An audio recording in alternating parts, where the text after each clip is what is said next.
बात राजा भैया की। 25 साल से विधायकी का सुख ले रहे राजा भैया अब दिल्ली आ रहे हैं क्योंकि उनका ऐसा मन कर रहा है। खबर है कि राजा भैया लोकसभा चुनाव से पहले अपनी नई पार्टी बनाकर मैदान में उतरेंगे।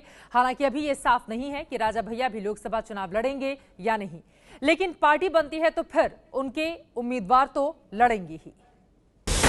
राजा भैया को राजनीति का सबसे बड़ा लड़ैया यूं ही नहीं कहा जाता। साल 1993 में पहली बार राजा भैया कुंडा सीट से निर्दलीय विधानसभा के मैदान में उतरे थे। एक वो दिन था और आज का दिन है। राजा भैया हमेशा निर्दलीय ही चुनाव जीतते रहे। राजा भैया के चाहने वाले सिर्फ प्रतापगढ़ के कुंडा में ही नहीं बल्कि राज्य की हर पार्टी में राजा भैया के चाहने वाले हैं और इस चाहत की वजह है रॉबिन हुड वाली छवि। कैसे राजा भैया अपने इलाके में गरीब बहन बेटियों की धूमधाम से शादी कराते हैं।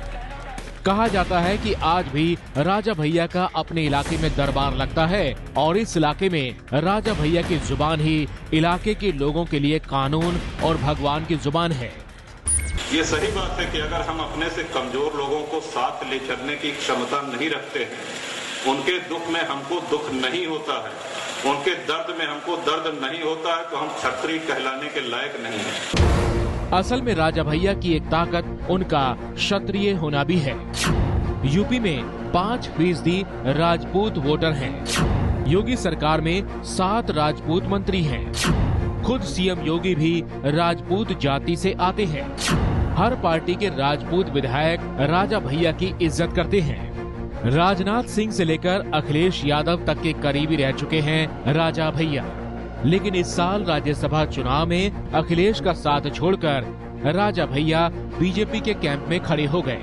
अब खबर ये है कि राजा भैया अपना राजनीतिक रसूख दिल्ली तक पहुंचाना चाहते हैं।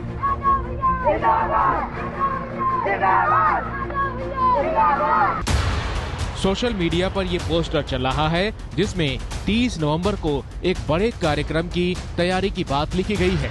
उस दिन राजनीतिक जीवन के 25 साल पूरे होने को लेकर कार्यक्रम का आयोजन है।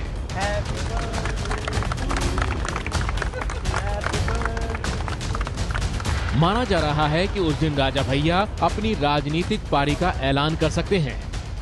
राजा भैया के समर्थकों ने पिछले दिनों सोशल मीडिया पर एक सर्वे भी कराया था जिसमें पूछा गया था कि राजा भैया को नई पार्टी बनानी चाहिए या फिर बीजेपी एसपी में शामिल हो जाना चाहिए। बताया जा रहा है कि इस सर्वे का नतीजा एक तरफा नई पार्टी बनाने के पक्ष में रहा और इसी के बाद इस बात की सुगबुगाहट है कि राजा भैया देश के सबसे बड़े प्रदेश में एक नई पार्टी खड़ी करने वाले हैं।